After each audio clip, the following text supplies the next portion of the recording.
tem protesto com meia-verdade não é protesto, é cena ensaiada.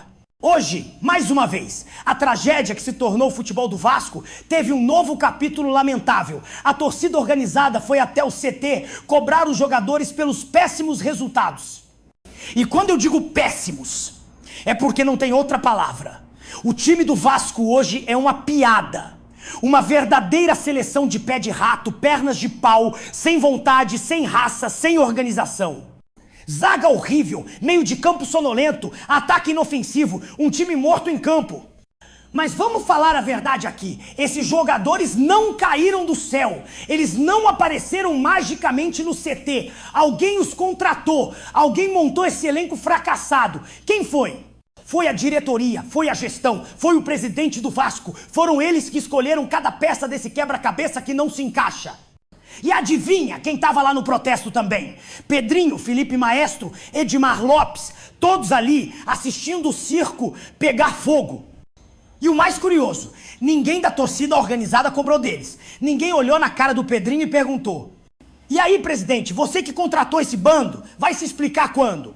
Ninguém apontou o dedo pro Felipe e disse: você como diretor, ex-jogador e ídolo, não tem culpa nenhuma nesse elenco desastroso?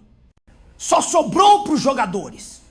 Um deles, inclusive, foi ameaçado por membro da torcida, num clima de intimidação total.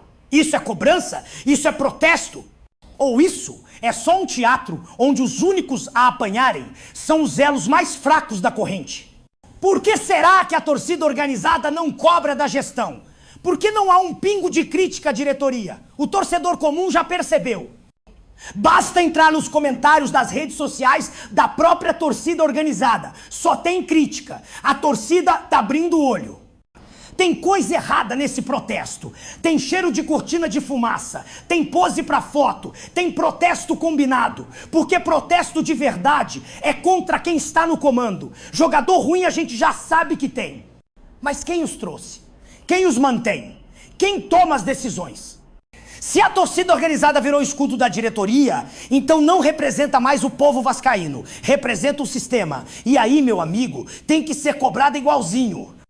O que aconteceu hoje não é protesto, é encenação. E o Vasco segue afundando. Então é isso, meu irmão. A verdade precisa ser dita. A destruição do Vasco não começou agora, começou lá atrás. E o silêncio foi cúmplice. As torcidas organizadas, que antes batiam de frente com um dirigente vagabundo, que não tinham rabo preso com ninguém, hoje fazem vista grossa, viraram um grupo de apoio de político de arquibancada. E o mais triste, parte da torcida que ainda pensa, que ainda sente o Vasco no coração, vê tudo isso e tem que engolir calado. Onde estavam essas torcidas quando o Salgado meteu aquela canetada e entregou o Vasco por um cafezinho? Quando o Osório, o Duque Estrada e o Luiz Melo davam entrevista prometendo mundo e fundos e só entregavam vexame, onde estavam? Estavam fazendo churrasco, fazendo selfie com o dirigente. Estavam cantando pagode no dia da vergonha, no dia em que o Vasco foi vendido e ainda teve torcedor sambando como se tivesse sido campeão mundial. Hoje querem fazer média cobrando jogador, cobrando técnico. Vão cobrar espelho, meu parceiro. Porque o problema começou quando deixaram de cobrar os verdadeiros responsáveis, os que colocaram o Vasco nesse buraco. E esses aí, os engravatados, nunca foram encurralados no CT. Nunca tomaram um grito no ouvido. Nunca viram faixa de cobrança. Por quê? Porque tem muita gente que ainda se vende por camisa, ingresso e carguinho de torcida. Hoje, o Vasco tá um desastre dentro de campo. Jogador sem vontade, técnico perdido, diretoria calada. Mas não dá pra esquecer que a base dessa destruição foi construída com aplauso e pandeiro. Torcida que passa pano pra dirigente é cúmplice. E quem cala diante da covardia consente. Vasco não é isso. Vasco sempre foi resistência, foi luta, foi cobrança. E agora? Virou camarote e churrasquinho? Tá na hora de acordar. Tá na hora de parar de cobrar só jogador perna de pau e começar a cobrar quem realmente destruiu o clube.